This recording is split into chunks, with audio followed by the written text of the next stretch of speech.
In this piano tutorial, we will be learning the song You Are the Living Word by Fred Hammond, and the song is in the key of E flat major. And like always, I'll be sharing my approach to the song while using some gospel or jazz chord substitutions and passing chords. So let's get started with the progression of the song, right? While using some basic chords, that way you get an understanding of how it sounds. So we start off on the 1, which I voiced in this way, right? This E flat. So we start off on the 1, then a 6, which is actually a 4/6, right? And then a 5/7. So, bread of life. And then this repeats, sent down from glory. It repeats one more time.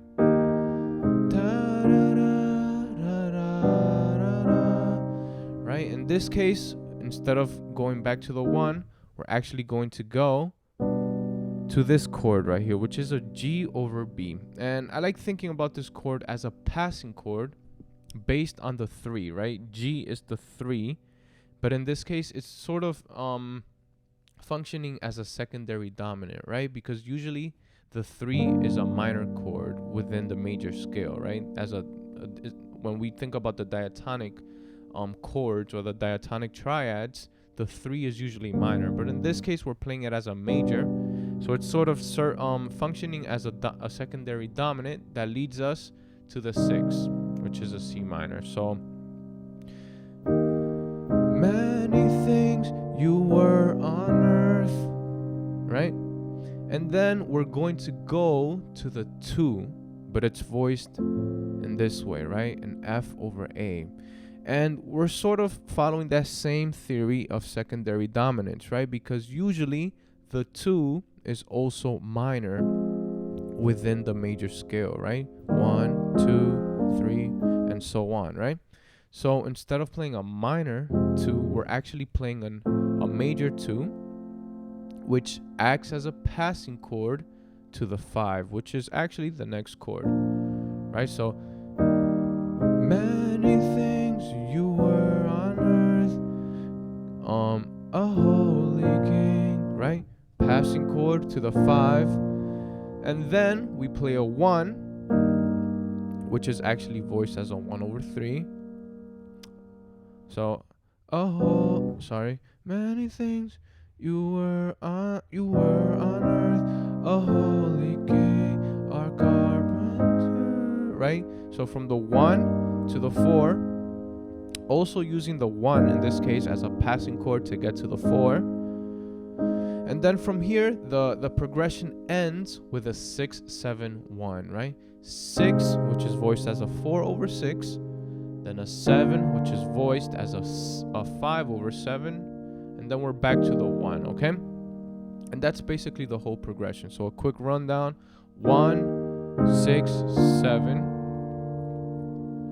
1, 6, 7, right? 1, 6, 7, 3, 6, 2, 5, 1, 4,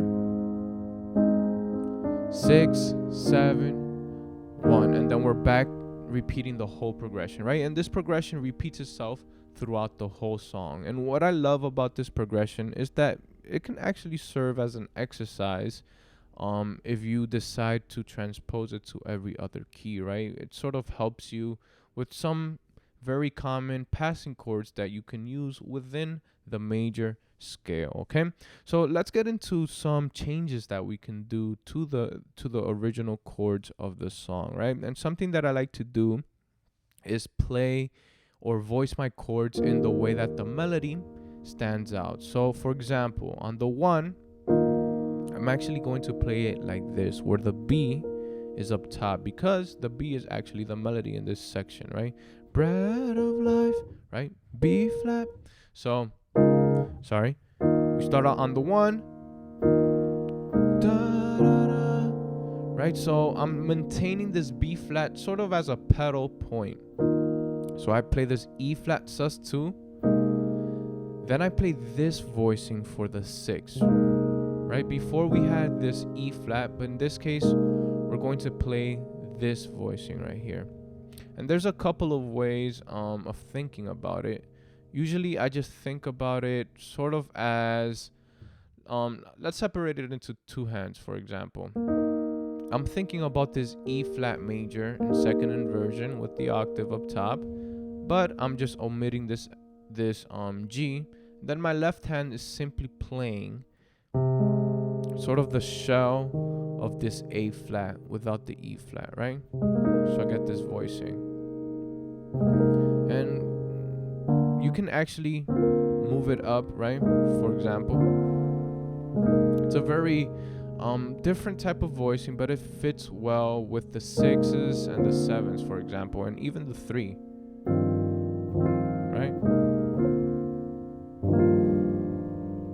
So once again, so 1, 6, 7, right? For the 7, I'm playing this voicing, which is slightly different, but it's still it has that add to type of feeling to it, right?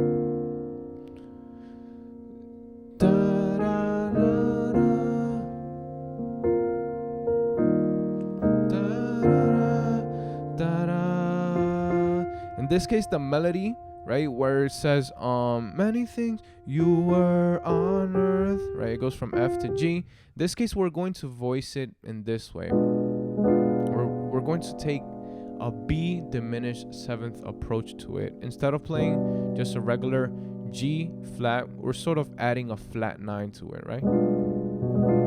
But sometimes I like omitting this G and just using this B diminished chord right here to get to the 6. So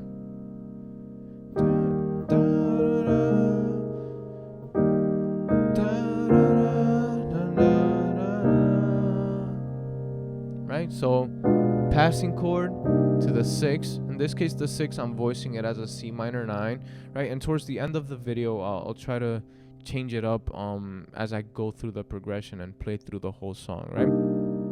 Now, the next chord, remember, is a 2, which we actually had as an F over A. But in this case, I'm actually going to voice it as an F9 or F13, okay? So this is another voicing that we can use sort of as a substitute for a dominant chord, right? Remember that this 2 is serving as a secondary dominant or a passing chord to get to the 5. And for the 5, we're actually going to maintain that theme of 13 chords, right? So we're going to voice it as a B flat major 13, okay? So all together up to this point.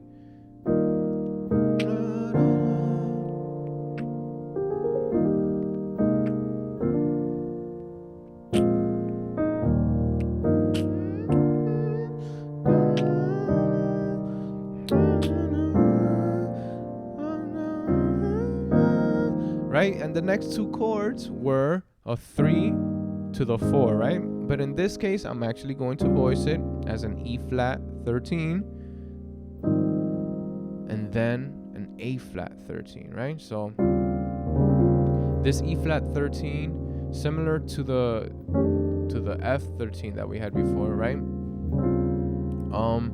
If we think about the extensions, they're pretty spaced out, but all I'm doing is playing the root, the minor 7th, the 3rd, the 6th, and the 6th is basically the 13th up an octave, right? And then the 9th, right? So we get this voicing, right? And sometimes we can even omit the 1 or the root note and just play this sort of open voicing to get to the 4, right? Or right, sometimes you hear that in jazz, right? Or in gospel. So once again,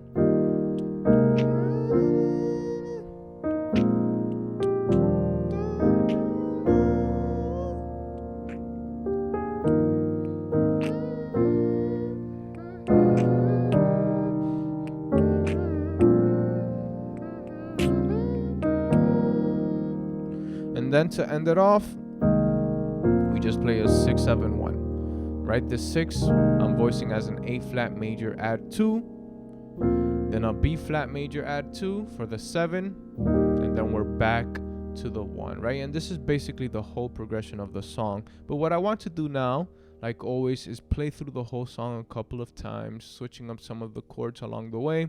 That way you have a better idea or some different ideas that you can incorporate into your playing.